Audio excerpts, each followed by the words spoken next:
অভাব নাকি দরজা দিয়ে ঢুকলে, ভালোবাসা নাকি জানলা দিয়ে বেরিয়ে যায়। এই কথাটা কতটা সত্যি কি মিথ্যে আমি কখনো কোনোদিন যাচাই করিনি আর করতেও চাইনি।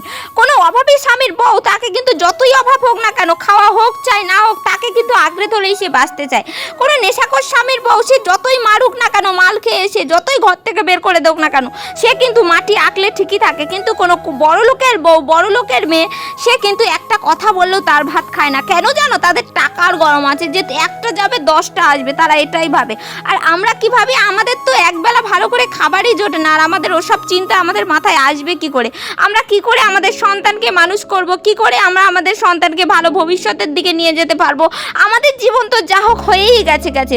আমাদের বাচ্চাটাকে কিভাবে ভালো করে মানুষ করব, তার যেন কোনো অভাব কষ্ট না থাকে, আমাদের চিন্তা ভাবনা কিন্তু এই জিনিসটা সবার মধ্যে থাকে, যারা আমরা মধ্যবিত্তদের মধ্যে আছি। ঠিক আছে, এবার তোমরা আমাকে বলবে দিদি তুমি একটু বেশিই ভাষণ দিয়ে দাও। ঠিক আছে, বেশি না গো। যখন নিত্যদিনের অভাব যখন নিত্যদিনের সঙ্গী হয়ে যায় না, তখন সুখগুলো কোথায় যে কারাগারে বন্দি হয়ে যায়, তখন না কোনো ভাষা থাকে না যে কি বলবো। এত দুঃখের মাঝেও আমাকে অনেকেই জিজ্ঞাসা করে যে দিদি তুমি এত হাসি খুশি থাকো কি করে? দেখো, হাসি খুশি থাকতে গেলে যে সবসময় টাকা পয়সা থাকলেই তারা হাসি খুশি থাকে, আর না হলে মানুষ হাসি খুশি থাকতে পারে না, এটা কিন্তু নয়। দেখো, টাকা থাকতে পারে মানুষের অনেক লাখ লাখ কোটিপতি, কিন্তু দেখো সবার মধ্যে আনন্দটা থাকে না। একটা গরিব ঘরে যতটা আনন্দ সুখ থাকে, তারা খাসির মাংসর আশা করে না। তাদের বাড়ি যদি একদিন একটা মুরগির মাংস হয়, জাস্ট তাতেই তারা খুশি হয়। ঠিক আছে, তারা দামি বেনারসির চিন্তা করে না। তাদেরকে যদি পুজোয় একটা ছাপা শাড়ি তার স্বামী কিনে দেয়, তাতেই সে অনেক খুশি হয়ে যায়। তাই এই কথাটা কখনো তোমরা বলবে না যে অভাব যাদের তারা কখনো ভালো থাকতে পারে না। আমি বলবো যাদের অভাব তারাই সব থেকে ভালো থাকে। ঠিক আছে, তাদের মধ্যে কোনো চাওয়া পাওয়া থাকে না। কিন্তু বড় লোকেদের মধ্যে, এই আজকের আমার এই একতলা করেছি, কাল আমি 2তলা কিনবো, কাল আমি গাড়ি কিনবো, বাড়ি কিনবো, তাদের মধ্যে কিন্তু অনেক রকম স্বপ্ন থেকেই থাকে। কিন্তু গরিব মানুষের কোনো স্বপ্ন থাকে না। তাদের শুধু এটাই স্বপ্ন থাকে যে আজকের আমি পেট ভরে ভাত খেলাম, কালকের শুধু যেন আমার পেটটা ভর্তি থাকে, খাবারের জোগাড়টা যেন ঠাকুর তুমি রেখো। একটা গরিব মানুষের মধ্যে সবসময় এই চিন্তা ভাবনাটাই থাকে। ঠিক আছে, কারণ এই পরিস্থিতিতে আমি বিরাজ করি, আমি আমার মতামত তোমাদেরকে শেয়ার করছি। চলো, হ্যালো গাইস, আমি নীলিমা ওয়েস্ট বেঙ্গল থেকে নতুন একটা ব্লগে তোমাদের সবাইকে ওয়েলকাম। আশা করি তোমরা সবাই খুব ভালো আছো। চলো, আজ থেকে বেশ কিছু মাস আগে আমার এই ব্লগটা কিন্তু অনেক পুরানো। ঠিক আছে, সময়ের অভাবে এডিট করতে পারিনি, চাই ছাড়তে পারিনি।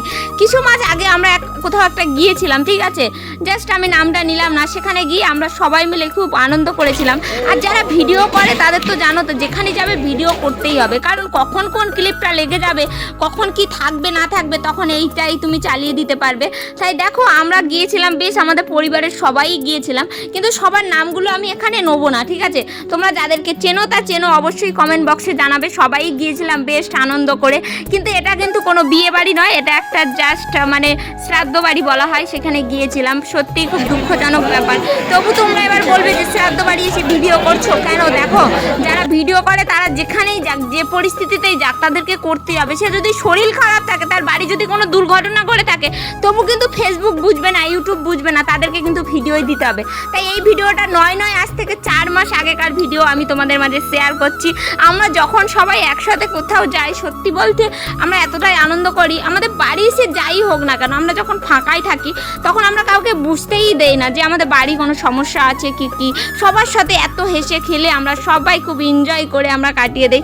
এদিকে দেখো, দিদিভাইরা খাচ্ছিল আর আমার দিকে তাকাচ্ছিল একটু করে। আমি তো সেই লেভেলের একটু হাসছিলাম আর ক্যামেরা করছিলাম, ওরা নিজেরাও জানে না। ঠিক আছে, তাই সবাইকে অনেক অনেক ধন্যবাদ। একটা সময় আমার এই ফেসবুক জার্নিংয়ে আমাকে সবাই সাপোর্ট করেছে। আমি বলবো না যে আমি একা এসেছি। ঠিক আছে, আমার আশেপাশের লোকেরা সবাই একদিনের তরে হলেও সবাই আমার ক্যামেরা ধরে দিয়েছে, কারণ তাদেরকেও আমার অন্তরের অন্তঃস্থল থেকে আমার বুক ভরা ভালোবাসা ও ধন্যবাদ জানাই।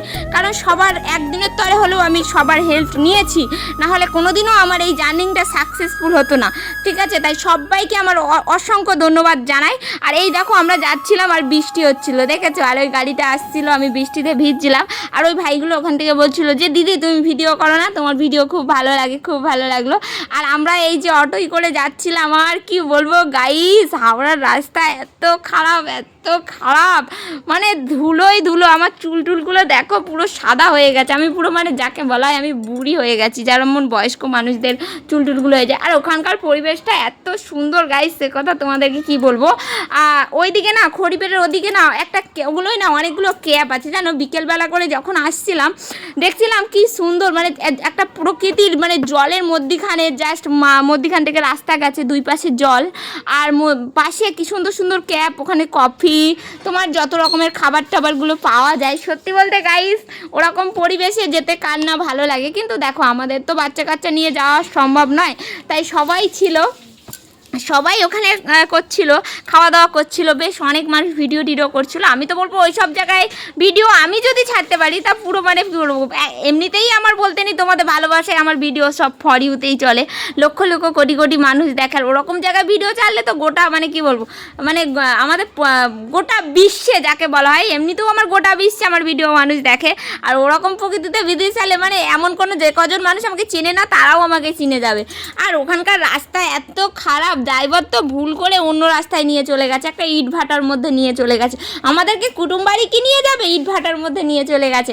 আর দেখছিলাম কয়লা খালি হচ্ছে, জাস্ট অনেক বছর পরে আমি কয়লা নিজের চোখে দেখলাম, কারণ আমি যেহেতু আমাদের কয়লা রান্না